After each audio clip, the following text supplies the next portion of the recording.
Pas d'iPhone pour les méchants.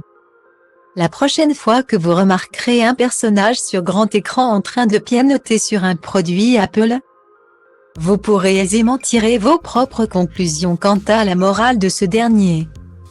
D'après les récentes confidences de Rian Johnson, le réalisateur de Star Wars épisode 8. Les derniers jadis ou dernièrement, à couteau tiré, lors d'un entretien à Vanity Fair. Les placements de produits Apple n'iraient pas de pair avec les vilains du film.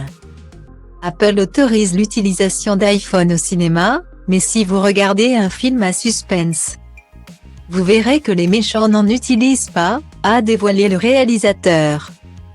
Une révélation qui devrait vous permettre de repérer avec plus de facilité le visage du traître dans le prochain film que vous regarderez. Et Rian Johnson en a bien conscience, tous les réalisateurs qui ont dans leur film un méchant sous couverture ont envie de me tuer, maintenant. Alors qu'il décryptait une scène de à couteau tiré pour les besoins de l'interview. Le réalisateur a en effet révélé un détail crucial quant à l'identité du coupable. Que celles et ceux qui n'ont pas encore vu le film se rassurent, le nom du meurtrier est bien gardé. En revanche, Rian Johnson a laissé échapper un indice manifeste qui a immédiatement innocenté l'un des suspects, vous l'aurez compris. Ce dernier est aperçu avec un iPhone à la main.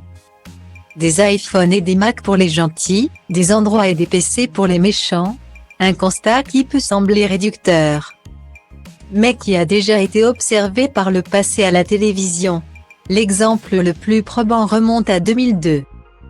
Lors de la diffusion de la série 24 heures chrono, et avait été mise en lumière par le site WeRed. L'auteur de l'article expliquait à l'époque, l'avant-dernier épisode de la saison, diffusé ce mardi, a enfin dévoilé l'intrigue majeure du programme, l'identité du traître. Et la découverte a été un choc pour bon nombre de spectateurs, mais pas pour ceux qui avaient repéré le nouvel équipement informatique qui servait de contraste. Les méchants utilisent des systèmes d'exploitation Windows. Les gentils utilisent des Macs chez les plus observateurs, il n'en fallait pas davantage pour flairer le dénouement. Et la troupe de Jack Bauer n'est pas la seule à user de cette discrimination technologique.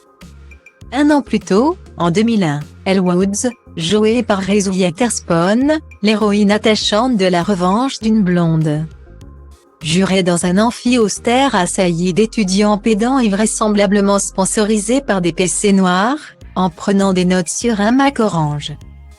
En effet, Apple interdira l'utilisation de ces produits à l'écran à des fins malveillantes et ne souhaiterait pas véhiculer une image négative de la marque. L'entreprise, approchée par Business Insider, n'a pas répondu à la demande de commentaires sur les propos de Rian Johnson.